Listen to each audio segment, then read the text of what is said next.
Happy birthday! Happy birthday!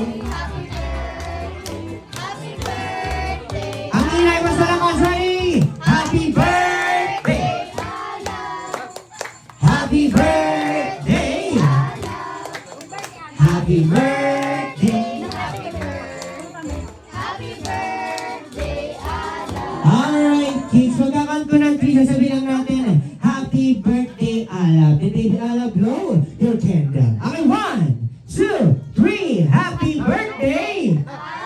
Yung mas malakas, Happy birthday! Ala, blow! Sa mga para sa ating birthday celebrant na si Baby.